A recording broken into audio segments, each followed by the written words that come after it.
Anda telah mengunduh podcast yang dipaparkan oleh Pendeta Dr. Erastus Sabdono ini dari truth.id/voice. Selamat mendengarkan podcast ini. Shalom saudaraku, salam sejahtera dalam kasih Tuhan kita Yesus Kristus. Kebenaran hari ini 27 Maret berjudul Tahun Pengharapan. Tidak mungkin atau sangat sulit kalau manusia hidup tanpa pengharapan. Artinya setiap manusia mengharapkan ke depan ada sesuatu yang dapat dinikmati. Sesuatu itu adalah yang dapat membuat hidupnya bahagia dan lengkap. Sesuatu itu pasti yang diandalkan. Sesuatu yang membuat dirinya merasa hidup. Itulah nyawanya. Dan itulah kehidupannya. Kalau seseorang kehilangan pengharapan, ia hidup tetapi tidak merasa hidup. Dalam Kejadian pasal 37, dikisahkan ketika Yakub mendengar anak kesayangannya, Yusuf, mati dicapik-capik binatang.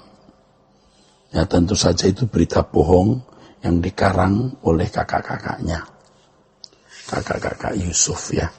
Yakub berkabung. Ya, anak-anaknya berusaha menghiburnya, tetapi Yakub berkata, aku akan berkabung sampai aku turun mendapatkan anakku ke dalam dunia orang mati. Dalam banyak kejadian dengan segala bentuknya, ketika seseorang yang sudah bertahun-tahun ditinggal teman hidupnya, maka ia segera menyusul. Ya. Baru-baru ini seorang pria berusia di atas 80 tahun meninggal. Ketika peti masih di kamar mayat, istrinya menyusul meninggal dunia, sehingga satu ruangan rumah duka dihuni 2 peti mati. Dan itu pengalaman bukan yang satu kali, saudara. Kalau pernah hidup bersama, lalu satu orang meninggal, itu sering gak lama kemudian salah satunya menyusul. Ya, mengapa bisa begitu? Ya karena semangat hidupnya jadi patah. Dalam kenyataan hidup tidak berheran kalau seseorang bisa bunuh diri ketika sesuatu yang dipandang sebagai paling bernilai dan membahagiakan diambil orang atau meninggalkan dirinya. Seperti seorang pemudi ditinggal pacar, ya dia bisa bunuh diri. Atau seorang pria jatuh bangkrut, dia bunuh diri. Atau seorang pejabat malu karena ketahuan korupsi, seperti di Korea atau di Jepang, bisa begitu ya. Kalau di Indonesia ya mungkin beda ya. Pejabat korupsi ketahuan apakah bunuh diri seperti orang Korea. Saudara jawab sendiri. Seseorang masih bersemangat hidup ketika mengharapkan masih ada sesuatu yang dapat membahagiakan dirinya. Atau masih ada sesuatu yang diharapkan. Pada umumnya orang menapaki hari hidupnya dengan berharap bahwa setiap hari ia dapat menjalani hidupnya dengan menikmati apa yang dapat diraihnya di depan. Seperti makan dan minum, hobi kebersamaan dengan orang-orang yang dikasihi, ya. Barang-barang yang menyenangkan hati akan dia miliki, wisata, pasangan hidup. Ya, bagi yang belum menikah, pacar, pasangan hidup itu harapan, ya. Bagi keluarga, anak, cucu, itu menyenangkan, itu harapan. Dan itulah sebenarnya yang menjadi motor penggerak kehidupan seseorang. Ya. Malangnya semua yang dipandang membahagiakan di dunia ini suatu kali harus ditinggalkan. Ini berarti semua yang tadinya diharapkan dapat membahagiakan akan lenyap seperti uap. Dan tragisnya ternyata semua yang dapat menjadi tumpuan harapan tersebut tidak dapat menopang kehidupan kekal. Itulah yang dikatakan oleh Yesus bahwa mamon yaitu harta fana dunia ini adalah tidak jujur. Artinya menipu atau tidak dapat dipercayai. Ternyata setelah meninggal dunia semua yang diharapkan dapat menopang adalah sia-sia. Banyak orang tidak memikirkan dan tidak siap atau tidak bersedia menghadapi realitas itu. Ya. Mereka berusaha untuk melupakan atau tidak memikirkan realitas kematian. Padahal kematian pasti datang. Tidak mau Berpikir bukan berarti menghalangi, bukan berarti bisa menghindari. Kematian pasti menyergap. Ya. Terkait dengan hal ini, Ayub dalam satu pernyataannya mengungkapkan satu kalimat bijak. Ia berkata, dengan telanjang aku keluar dari kandungan ibuku, dengan telanjang juga aku akan kembali ke dalamnya. Tuhan yang memberi, Tuhan yang mengambil, terpujilah nama Tuhan. Nah, pernyataan ini merupakan prinsip atau filosofi hidup yang Ayub pegang, sehingga ketika ia menghadapi prahara dalam hidupnya, dia sanggup melewatinya. Dia kehilangan anak, dia kehilangan harta, semua habis, tapi dia bisa mengatakan, terpujilah nama Tuhan. Kenapa?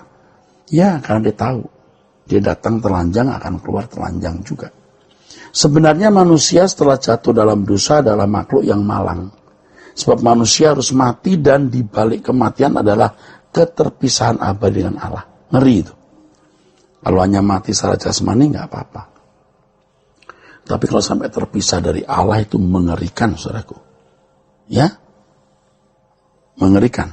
Manusia dilahirkan hanya untuk mati. Dilahirkan hanya untuk dieksekusi. Tetapi keselamatan dalam Yesus Kristus menyediakan pengharapan. Kalau hidup manusia pengharapannya hanya tertumpu pada dunia yang bersifat fana ini, waduh, manusia makhluk malang, saudara, malang. Karena manusia adalah makhluk kekal. Lagi pula mereka yang menaruh pengharapan pada dunia ini pasti mengorbankan kekekalan. Jadi manusia makhluk kekal. Kalau pengharapannya hanya dunia ini, itu malang, fana. Manusia itu makhluk kekal. Pengharapannya juga harus bernilai kekal. Seseorang tidak dapat hidup dengan dua pengharapan. Kita harus memilih menjadi manusia hari ini atau manusia hari esok. Banyak orang Kristen berpikir bisa memiliki dua pengharapan. Memiliki dua pengharapan berarti mengabdi kepada dua Tuhan. Firman Allah berkata agar kita memiliki hanya satu arah dalam hidup ini, surga atau dunia. Oleh sebab itu kita harus berani meninggalkan dunia, artinya hanya menaruh pengharapan pada Tuhan dan kerajaannya di kekekalan. Itulah satu-satunya kebahagiaan orang percaya. Orang Kristen yang menaruh pengharapan kepada yang lain adalah tindakan tidak setia, bisa menjadi sikap memberontak. Orang Kristen yang menaruh pengharapan kepada yang lain adalah tindakan tidak setia. Itu bisa menjadi sikap memberontak. Pengharapan orang percaya harusnya ditujukan di kehidupan dunia akan datang, bukan dunia hari ini. Orang yang menaruh pengharapan kepada kehidupan yang akan datang menyucikan dirinya dari hari ke hari. Nah, kita menghayati keselamatan yang Tuhan berikan dengan menghayati keberadaan kita sebagai anak-anak Allah, itu luar biasa pengaruhnya, saudaraku. Maka dikatakan dalam firman Tuhan, yang menaruh pengharapan kepadanya menyucikan dirinya. 1 Yohanes pasal 3 ayat 3-5. Sebagai anak-anak Allah kita bisa menikmati hadiratnya. Di dalam hadiratnya ada sukacita, damai sejahtera yang melampaui segala akal. Orang percaya yang benar pasti menikmati Allah dalam sukacita yang benar. Kalau secara materi berlimpah, seseorang tidak menggantungkan sukacitanya pada materi, walaupun materinya banyak, tapi jangan bergantung di situ. Kasihan kalau orang bergantung kepada materi berlimpah, dia bisa bergantung. Kalau yang nggak punya materi bagaimana? Oleh sebab itu bergantung kepada Tuhan itu segalanya, saudara. Ya, segalanya. Tuhan berkati. Sola Gracia. Untuk berlangganan renungan harian dalam bentuk cetak, silakan hubungi Truth Literatur di nomor telepon 0878 7870 7000. Untuk mendapatkan CD khotbah, MP3 renungan Truth, dan CD album lagu produksi Sola Gracia, Anda dapat menghubungi di hari dan jam kerja di nomor telepon 021 638 60953. Tuhan Yesus memberkati. Sola Gracia.